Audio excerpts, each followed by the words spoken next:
basyira wa nadhira wa da'iyan ila Allahi bi idnihi wa sirajan munira. Asyhadu an la ilaha illallah wahdahu la syarikalah anna Muhammadan abduhu wa rasuluhu la nabiyya ba'dah. Qala Allah azza wa jalla fi kitabil aziz a'udzu billahi minasyaitonir rajim ya ayyuhalladzina amanu taqullaha wal tanzur nafsum ma qaddamat lighadin wattaqullaha innallaha khabirum bima ta'malun. Wa lam ibadallah innallaha wa malaikatahu yusholluna 'alan nabi ya ayyuhalladzina amanu shallu 'alaihi wa sallimu taslima. Wa salli 'alaihi salli ala sayyidina Muhammad wa ala alihi washabihi wasallam. Amin. Yang nanti keluarga besar Partai Keadilan Sejahtera di Jakarta, di Jagakarsa, di Jakarta Selatan, sama dengan Widya Eka Putra, Ketua DPC Jagakarsa, dan juga Ustadz Mansur Hidayatullah, Ketua DPD Jakarta Selatan, dan seluruh ikhwah dan sekalian pimpinan PKS di Jakarta Selatan, di Jagakarsa, di ranting-rantingnya, di kelurahan-kelurahannya, di DPR-DPR-nya, ya, dan juga di seluruh kelompok pengkaderan yang semuanya saya hormati. Pertama, tentu kita bersyukur pada Allah SWT bahwa alhamdulillah Allah mempertemukan kita kembali dengan Hari Raya Idul Fitri dan bersama dengan PKS bertemu kembali dengan melanjutkan tradisi silaturahim halal bil halal. Ini juga sangat penting untuk disyukuri karena pertama ya banyak saja saudara kita yang karena COVID-19 dan lain sebagainya telah mendahului kita. Mungkin sebelum Idul Fitri, ada yang setelah Idul Fitri, tapi belum sempat halal bihalal. Alhamdulillah dimudahkan untuk Idul Fitri, kemudian halal bihalal, dan insya Allah mudah-mudahan dimudahkan untuk yang berikutnya. Tentu itu adalah karunia Allah yang penting untuk kita syukuri. Supaya apa? Supaya kita semakin sehat walafiat, kita semakin bisa melanjutkan kegiatan dakwah kita, melanjutkan kegiatan partai, menghadirkan kemaslahatan bagi umat, membela kepentingan warga, membela kepentingan bangsa, beribadah yang sebanyak-banyaknya, menghadirkan yang ma'ruf, meninggalkan yang mungkar. Maksud juga membantu saudara-saudara kita di Palestina dengan soroh dan dengan beragam cara yang bisa kita lakukan. Yang kedua tentu saya harus sampaikan jazakumullah khairan kepada DPC Jagakarsa, Widya Eka Putra dan seluruh pimpinan di Jagakarsa karena telah melanjutkan apa yang dilakukan oleh PKS ya di tingkat DPD, di tingkat DPW, di tingkat nasional, yaitu menyelenggarakan halal bil halal. Ini penting untuk digarisbawahi dan penting untuk kita jadikan sebagai pemahaman yang operasional ya, yang berkelanjutan bahwa PKS memang tidak seperti yang sering dituduhkan gitu ya, PKS itu ingin mengarabkan Indonesia gitu. PKS itu adalah transnasional dan karenanya ingin menghabisi budaya bangsa yang ada di Indonesia. Ternyata dengan misalnya halal bihalal ini membuktikan bahwa fitnah itu adalah kebohongan belaka gitu ya. Memang kata-kata halal bihalal bukan bahasa Jawa, bukan bahasa Minang, dia adalah bahasa Arab. Tapi justru bahasa Arab yang malah nggak ada di Arab sana gitu. Kata-kata halal bihalal itu nggak ada di kamus-kamus bahasa Arab juga tidak ada. Kamus terminologi sosial juga tidak ada gitu ya. Dan apalagi dalam praktek juga nggak ada. Itu adalah khas Indonesia. Ungkapannya dari bahasa Arab, bahasa Al-Quran juga. Tapi pemaknaan hakiki dan sosiologisnya adalah khas Indonesia. Karena dia memang, dan bahkan juga relatif belum lama ya, dia baru diciptakan pada Ramadan tahun 1948.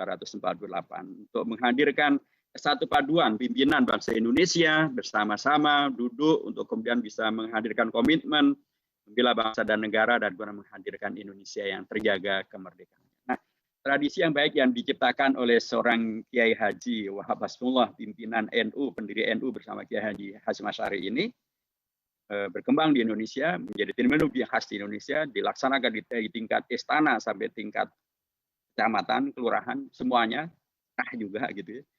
Nah, PKS ikut melaksanakan itu, menandakan bahwa PKS tidak mempunyai masalah apapun untuk melanjutkan, untuk mengembangkan, untuk melakukan tradisi-tradisi yang baik yang ada di Indonesia. Apalagi kalau tradisi itu diciptakan oleh para ulama, kalau tradisi itu menghadirkan kemaslahatan bagi bangsa, PKS akan ikut melaksanakannya. Halal bil halal. Ini menjadi penting untuk selalu diingatkan sekali lagi karena tadi di pihak sana seringkali masih ada yang memfitnah. Kadang-kadang di internal kita juga ada saja yang kemudian mengira bahwa itu bukan Islam, mengira bahwa itu adalah bid'ah, mengira bahwa itu tentu bukan dari ajaran kita. Maksud saya membid'ahkan yang kayak begini bukan ajaran kita. Kita justru menghadirkan segala yang baik dalam konteks muamalah, kita lanjutkan. Nah, yang kedua juga hari ini adalah bertepatan dengan tanggal 1 Juni yang tadi di Istana Negara diperingati sebagai hari kelahiran Pancasila. Sekarang memang menjadi muncul perdebatan gitu ya, apakah lahirnya itu 1 Juni, 18 Juni, 18 Agustus, 22 Juni, atau kapan. Sesungguhnya permasalahan itu sudah terselesaikan dengan Kepres yang menegaskan bahwa 1 Juni memang adalah awal dimunculkannya Pancasila, tapi kemudian rumusannya tidak selesai di tanggal 1 Juni, tapi rumusannya berlanjut di tanggal 22 Juni dan finalnya di tanggal 18 Agustus, sebagaimana yang sekarang kita kenal. Tetapi 18 Agustus, kalaupun kita merujuk pada pembukaan Undang-Undang Dasar, itu di sana tidak ada kata-kata Pancasila. Karena di alinea keempat Undang-Undang Dasar itu menyebutkan tentang berdirinya negara Republik Indonesia yang berdaulat, yang berdasarkan kepada ketuhanan Yang Maha Esa, kemanusiaan yang adil dan beradab dan seterusnya. Tidak ada kata-kata Pancasila di situ. Tapi lima hal tadi itulah yang diyakini, difahami, itulah Pancasila. Nah, istilah Pancasila pertama kali yang menyebutkannya adalah Bung Karno. Tetapi Pancasila kemudian menjadi urut-urutan Pancasila. 1, ketuhanan Yang Maha Esa. 2, kemanusiaan yang adil dan beradab. 3, kerakyatan persatuan Indonesia. 4, kerakyatan di penuh hikmat, bijaksana perusahaan perwakilan. 5, keadilan sosial bagi seluruh Indonesia. Itu juga nggak ada dalam pembukaan Undang-Undang Dasar. Dalam pembukaan Undang-Undang Dasar itu nggak ada kata-kata Pancasila. Tidak ada kata-kata 1, 2, 3, 4, 5, tidak ada. Yang ada adalah penyebutan langsung berdasarkan kepada ketuhanan Yang Maha Esa, kemanusiaan dan seterusnya. Dari mana munculnya Pancasila? 1, ketuhanan Yang Maha Esa. 2, kemanusiaan dan seterusnya. Munculnya dari instruksi Presiden Soeharto. Instruksi nomor 12 tahun 1968. Ya, jadi kita PKS tidak memperdebatkan tentang tanggal-tanggal, tapi kita memperdebatkan tentang dan mengkritisi tentang bagaimana Pancasila ini betul-betul hadir dan dilaksanakan. Karena belakangan terlihat betul bahwa Pancasila sebagaimana dipidatokan oleh Presiden Partai PKS dalam halal PKS kemarin, ada yang menjadikan Pancasila justru untuk memecah belah anak bangsa. Padahal harusnya Pancasila itu menyatu padukan anak bangsa. Yang menghadirkan dan menyepakati Pancasila itu selain daripada Bung Karno, Bung Hatta, juga ada para ulamanya di situ. Ulama dari NU Kiai Haji Wahid Hasyim, ulama dari Muhammadiyah Kiai Haji Kahar Mutakir, ulama dari Partai Islam ada Haji Agus Salim, ada Haji Abi Kusno Cokroyoso. Jadi bagaimana kemudian Pancasila dipakai untuk memecah belah antara yang Islam dengan yang Pancasila? Sebagaimana kemarin yang dikritisi oleh anggota DPR kita, Ustaz Amzul Yusuf, ada yang kemudian dalam pertanyaan di tes wawasan kebangsaan di KPK itu kan mempermasalahkan, Anda pilih mana, Al-Quran atau Pancasila? Tidak boleh pilih dua-duanya, harus pilih salah satu. Kalau pilih Al-Quran dianggap sebagai gagal, atau tidak lolos, atau tidak diluluskan. Ini kan pertanyaan yang tidak sesuai dengan wawasan kebangsaan yang benar. Pertanyaan yang mengadu domba antara Al-Quran dengan Pancasila, antara Islam dengan Pancasila. Itu wawasan yang ya menurut saya sih yang uji wawasan kebangsaannya salah, dan kalau dia menjawab dengan melakukan itu ya dia tidak lulus. Karena justru wawasan kebangsaan yang dicontohkan oleh para founding fathers dan menghadirkan Pancasila adalah tidak mempertentangkan antara Al-Quran, Islam dengan Pancasila.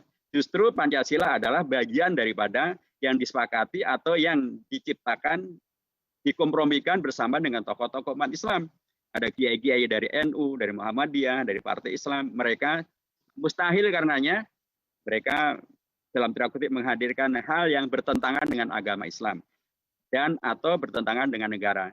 Yang menerima Pancasila yang di dalamnya ada Kiai Haji Wahid Hasyim, Kiai Haji Kahar Mutakir dan lain sebagainya, juga adalah Bung Karno, Bung Hatta, Muhammad Yamin, Ahmad Subarjo, masuk juga dari kalangan Kristen, Ahmad Ramis. Mereka menerima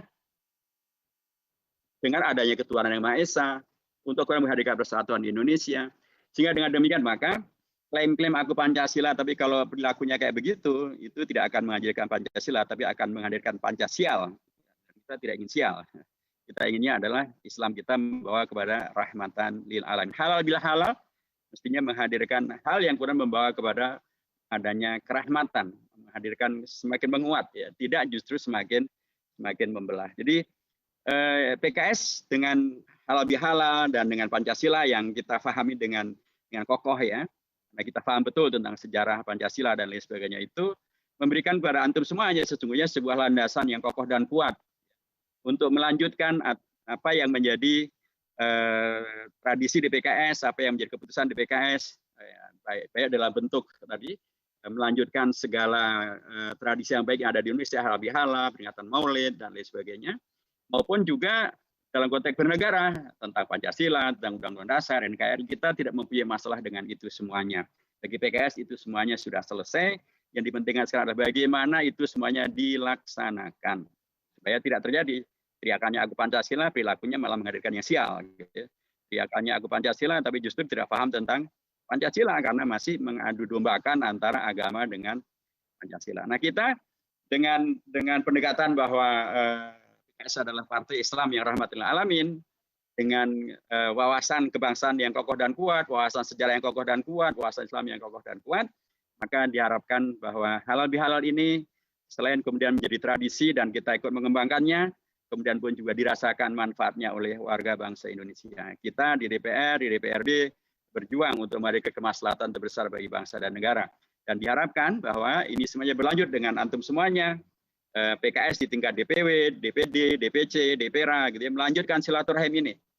Antum tidak lagi perlu semacam ada ragu-ragu, ada bimbang. Ini kita bagaimana Pak Ustadz? Ini ada tradisi, ini ada halal bihalal, ini ada maulid, ini ada pengajian, ini ada beragam hal yang terjadi di masyarakat. Ini kita harus bagaimana? Sudah jelas semuanya. Selama itu adalah tradisi yang baik dan tidak ada kemungkarannya, tidak ada kemaksiatannya, bahkan menghadirkan maslahat, kita akan ikut bersama dengan masyarakat. Bagaimana dengan kelompok-kelompok masyarakat yang nasionalis ya, dalam tanda kutip gitu ya. Kita tidak ada masalah karena silaturahim kita juga selain juga dengan tokoh-tokoh ormas, tokoh-tokoh orpol, tokoh-tokoh ormas Islam ya, dan kemudian juga majelis taklim, para kiai, para ustadzah gitu ya. Juga dengan pimpinan daripada DPC misalnya apakah Pemuda Pancasila atau organisasi keagamaan yang lain atau bahkan dengan Pak Camat, Pak Lurah, Pak RT, Pak RW, dengan kepolisian, dengan TNI, di tingkat kelurahan, di tingkat kecamatan, kita bisa silaturahim dengan mereka. Karena mereka semuanya layak untuk kita silaturahimi. Karena untuk bisa menjadikan partai yang rahmatan lil alamin, ya memang kita harus berkomunikasi dengan mereka, memberikan yang bisa kita lakukan dengan mereka. Kadang-kadang tidak harus juga memberi, mungkin juga kita meminta nasihat dari mereka, meminta masukan dari mereka, meminta saran dari mereka, supaya nanti bisa diperjuangkan ya. Karenanya sangat baik bila kemudian silaturahim ini juga melibatkan pimpinan di tingkat DPRA, di tingkat DPC, tingkat DPD dengan program-programnya atau meminta masukan untuk program bisa kita kerjakan atau juga melibatkan kita di DPRD ya atau di DPR ya nanti sesuai dengan kegiatan-kegiatan yang ada di DPR atau di DPRD semuanya bisa dilakukan untuk kemudian bisa mengokohkan silaturahim supaya menghadirkan manfaat dan maslahat. Dengan cara itu maka target-target partai ya terkait dengan masalah recruiting, terkait dengan masalah penyebaran, terkait dengan masalah target-target 2024 dan lain sebagainya akan segera bisa kita wujud. Dan itu semuanya dimulai dengan semangat halal bil halal. Dengan halal bil halal, PKS membuktikan bahwa kita bagian dari Indonesia, kita memajukan Indonesia, kita tidak punya masalah apapun dengan masalah tradisi yang baik yang ada di Indonesia. Dengan Pancasila yang kita pahami ini, kita tidak punya masalah apapun dengan ideologi berbangsa dan bernegara. Justru kita hadir untuk mengingatkan agar semuanya istiqomah komitmen dengan Pancasila yang baik dan benar sebagaimana telah disepakati oleh para ulama kita. Saya kira demikian Evan dan sekalian. Saya mohon maaf karena sudah lanjutkan kegiatan berikutnya dengan ikhwah kita di Yogyakarta. Sekali lagi selamat melaksanakan halal bihalal. Saya juga menyampaikan taqabbalallahu minna wa minkum minal aidin wal faizin wal magulin, dan saya tentu juga harus mohon maaf lahir dan batin bila dalam interaksi kita, kegiatan kita selama ini ada beragam hal yang saya tidak tepat melakukannya.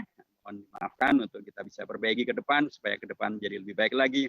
bermanfaat, lebih maslahat, lebih sukses lagi menghadirkan PKS yang betul-betul kokoh, solid, kuat, dan memberikan manfaat dan maslahat yang sebanyak-banyaknya bagi umat, bagi bangsa, bagi tetangga, bagi warga dimanapun kita berada. Barakallahu fikum jami'an. Wal muwaffiq ila aqwamit thoriq wa wal hadi ila sawa'is sabil wa nasrun minallahi wa fathun qarib wa basyiril mu'minin. Assalamualaikum warahmatullahi wabarakatuh.